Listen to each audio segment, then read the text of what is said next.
तुम्हाला लक्षात आहे, काही दिवसापूर्वी मी एक ट्रेलर रिव्ह्यू केलेला आणि तेव्हा म्हणलेलं की यार अशा चित्रपटांना एक तर स्क्रीन्स जास्त मिळायला पाहिजे किंवा you can say that it's based on true story किंवा जेव्हा असे काही चित्रपट असतात ना मराठी, ज्यांना खरंच एक तऱ्हेने अटेन्शन मिळायला पाहिजे.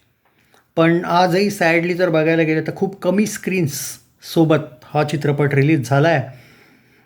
मे बी बजेट इश्यू म्हणण्यापेक्षा तर मी म्हणेल की ज्या पद्धतीने महाराष्ट्रात मराठी फिल्म्सलाच कमी स्क्रीन्स मिळतात, हे काही लपलं नाही आहे आणि ही मोनोपॉली चालतेच म्हणा. जे म्हणजे त्यात जे समजायचं यार ते कोणापासून लपलं नाही. मी त्या टॉपिकवर पुन्हा नाही जाणार. पण यार अंगावर काटा येतो यार, हा चित्रपट अशा टाईपचं कोणासोबत एक तर होऊ नये आणि कधीच म्हणजे.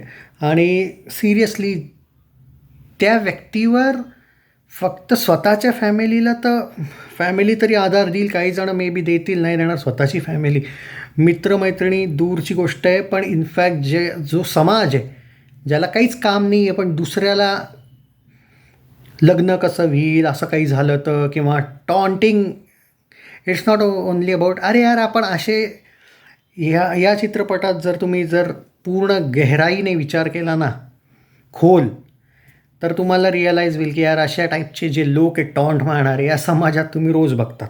हे हा ते एक वेगळा इन्सिडेंट आहे या चित्रपटात. म्हणजे जे काही त्यांनी दाखवलं यात काहीच रॉंग नाही आहे. की इवन काही तर स्वतःचे रिलेटिव्स पण थोडे दूरचे कसे वागतात, कसं स्वतःच्या पॅरेंट्सला पण एक तऱ्हेने टेन्शन देतात मुद्दाम, समजा त्यांच्या मनात काही नसेल जरी तरी त्यांचाही कॉन्फिडन्स लूज करवतात. मुश्किल आहे. जेव्हा या चित्रपटाचा तुम्ही पूर्ण अर्थ आणि पूर्ण समजून घ्याल, म्हणजे त्यांना काय काय दाखवायचं आहे, इट्स नॉट लाईक की एकाच चित्रपटात ते पूर्ण त्यांचा जो त्रास आहे, ती पीडा, ते एका चित्रपटात समजावून सांगणं अशक्य आहे. पण ज्या पद्धतीने त्यांनी दाखवलं आहे,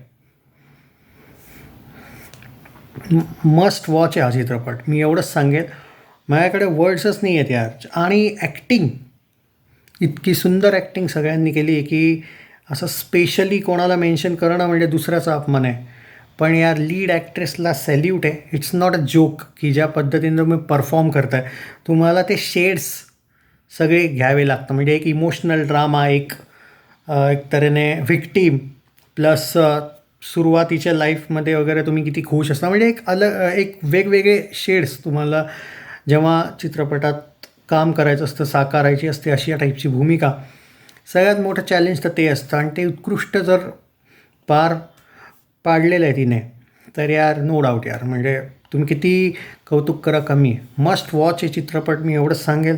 सगळ्यांना सजेस्ट करेल मी हा रिकमेंड. मी खूप रेअरली कमी चित्रपट करतो रिकमेंड, बट मस्ट वॉच यार.